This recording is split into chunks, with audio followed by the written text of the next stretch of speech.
if we go by your point, it looks as if it's an effort at streamlining and making things work the best way. But if you also look at the attendant effects of what we're going through now, the plummeting price of the oil and even the naira, which is losing ground against the dollar, which is why some are saying, for instance, the director is saying, it looks like they are holding the nation to ransom. How can we reverse trends through some finance houses and small businesses in the days to come? Fine. I like that question you just said. The major challenge we have in this country is that things are not done holistically. It's like you just pick this and you work on it. Tomorrow there's another side effect, because the way system works is like a chain, a value chain. One thing leads to the other and the other before you get it to be effective.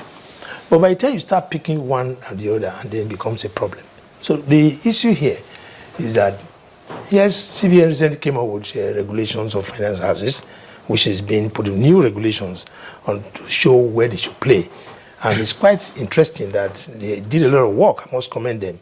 They did a lot of work, research all over the world, and came up with what happened in India and other places.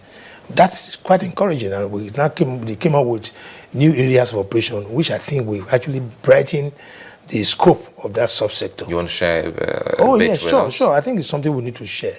First, they increased the capital base from 20 million to 100 million. They also increased the governance, the number of people on the board, corporate governance.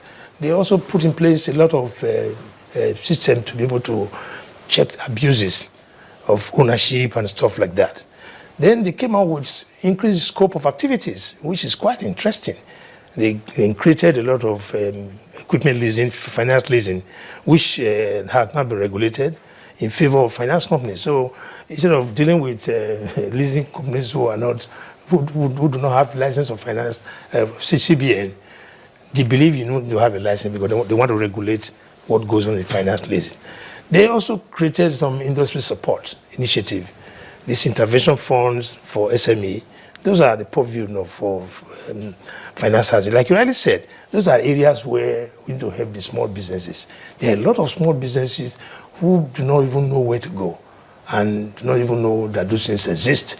So very soon they're going to go on a lot of campaign to show that, yes, if you need to assess this SME and all this, there are organs of government who can help you to package your business plan and assess those funds.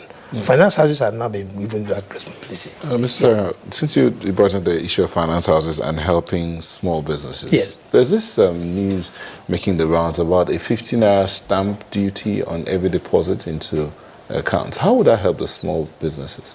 That's why I said policies are not really coordinated. Maybe as we start, they'll see the need to help how that can be. But essentially, what you're trying to look at, before now, you do stamp duty or whatever from post office and the other, and I believe those things can be translated. How did that phase out? We just realized that we stopped it. Yeah, that's what all those things phased out. But the truth is that in our law, it's still there that you need to pay some of those charges. I think that's what they're trying to introduce. And as they go on introducing it, maybe they will see where they can need to create an exception. But essentially, if you want to do genuine business, do it the way it should be done, so that when you have your right, you pursue it legally too. You know what I'm saying? So every 15 hours per deposit. That is what the policy we just read. But the CBN put it in, and as they're going to implement, we will then see the effect of such things on the businesses. Because too, the banks are not equally having it easy. You know what is happening. But I think, to me, I was here some time ago and I talked about privatization of refinery and removal of subsidy. I think this is the best time that things should have been done.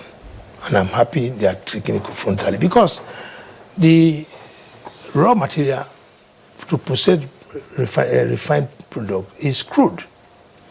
And if crude is now selling as low as $28 per barrel, which is not even up to the cost of production of about $30 per barrel, I think it'd be foolhardy to now think about subsidizing such a sector.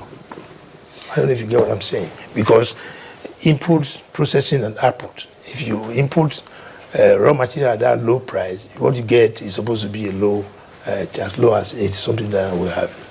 One key thing you said is information that must be given out, especially to small businesses, so that they know how to access some of these facilities that are out there that can help their business grow. And we do hope that your association is also looking into that, to helping them, because there seems to be a depth of information into what they can access. Eddie Osareho, former president, Finance Houses Association of Nigeria. It's a pleasure having you again on the program. Thank you for inviting me.